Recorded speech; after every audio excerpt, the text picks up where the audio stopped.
Alright, sometimes with furnace bases, the more simple, the more effective, the more efficient, the better, right? We're not trying to build something that costs a million resources and is TC stacked or floor stacked or has a bunch of bunkers. It's going to be a simple furnace base that you can put inside your compound. You can use it as an external TC, or you can just use it because, of course, large furnaces are very good. Now, the base model is 2 rockets. The full model, 4 rockets. Now, why would you use the base model, only 2 rockets? Well, most clans, right, whenever they're placing down their large furnaces, they're just going to put it out in the open in their compound, right? And of course, as you've seen online through Wellin or Spoonkid, right, that's not the greatest for, keeping your resources. So, with a small investment, of course, you can protect your furnaces from grubbers. Secondly, for the 4 rocket version, right, let's say you want it as an external TC, but you don't want it to be, easily raidable by just 2 rockets, right? Well, for an extra couple K stone, 500 frags, 800 wood, you can upgrade it. Now, going over costs. Both of these costs for the base and the full version will include deployables.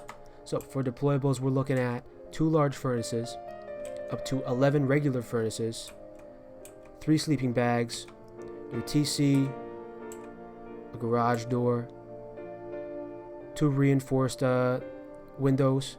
Of course, not the armored ones, just the regular metal frag ones.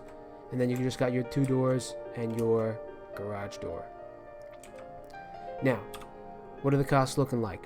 So for the base version, what we're looking at is 2k frags, 12k stone, 5.5k wood.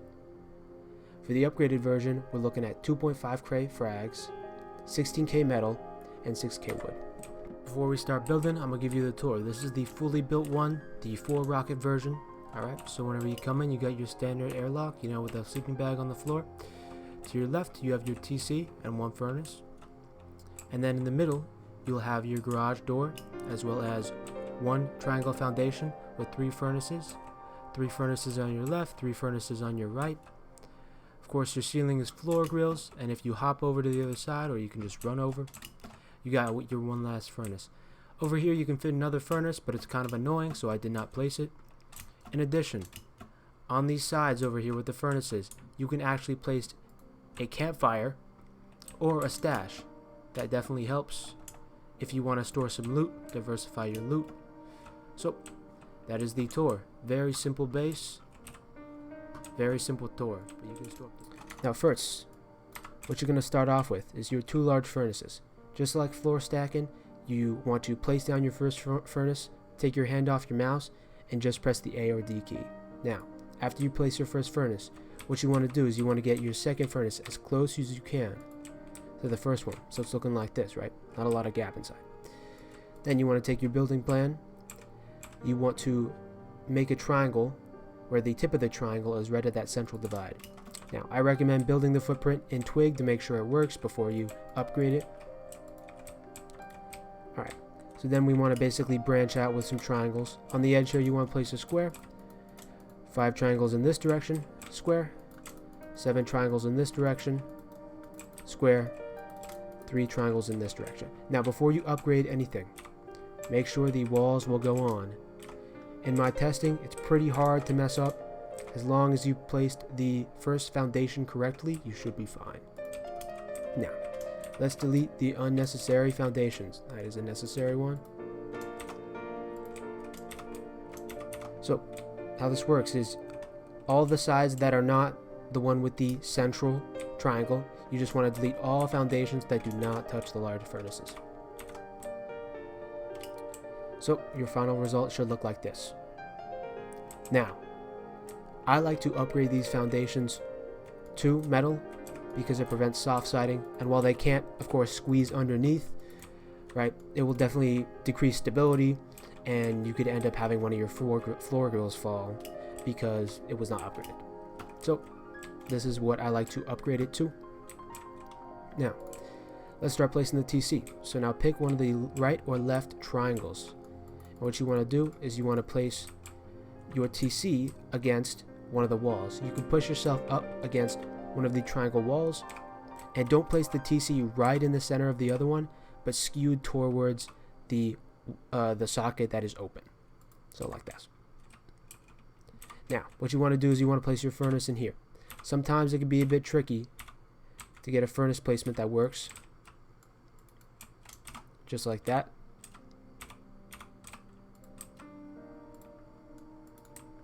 Right after you get your furnace placed, what you want to do is you want to put on your window, of course. 2 door frames, another window. Don't forget to put on your roofs. Now here, you can put a double door or a garage door. The final version will have a garage door, so I'm just going to put it on right now. And you just put your standard sheet metal doors. Alright. Now what you want to do is you want to surround this in stone walls 2 high.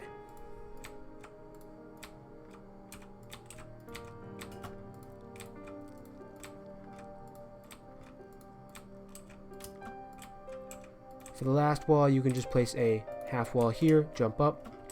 Now, you want to get your floor grills, right? So, you want to jump up either with a half wall or a ladder, jump up top, put down your floor frames, then put in your 6 floor grills. Very cool. So, now that the outside is secure, let's go to the inside. Place down everything. Now, first order of business. Place down a sleeping bag here in the airlock. Secondly, you want to get your furnaces.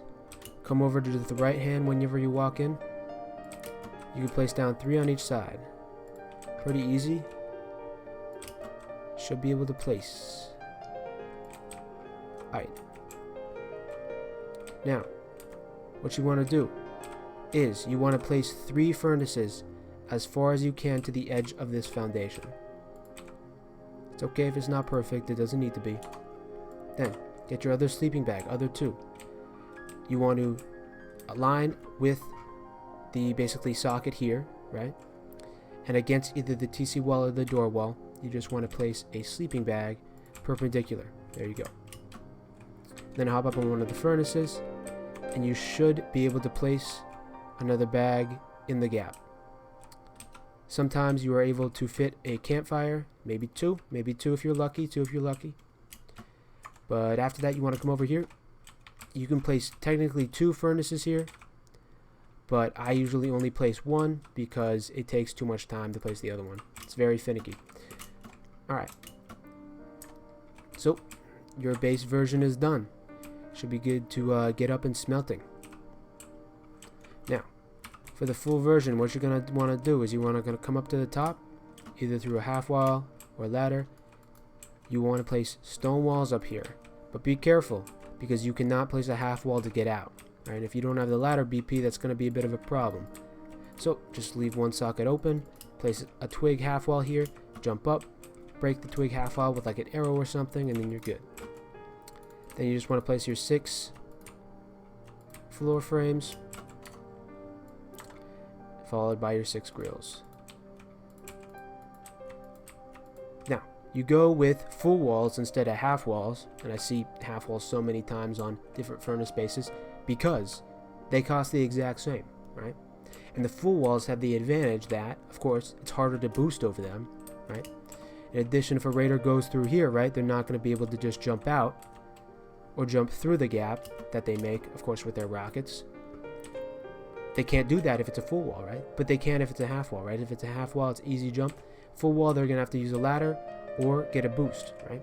Whatever you can do to make it harder on the raider with it costing the exact same, you should definitely incorporate that. So that's what is done here. Alright, and that's your base. That's the whole base done. Let me know if you got any critiques, anything you would like to mention, any ideas. I'm all welcome to hear them. Alright, well, I hope you have a good day.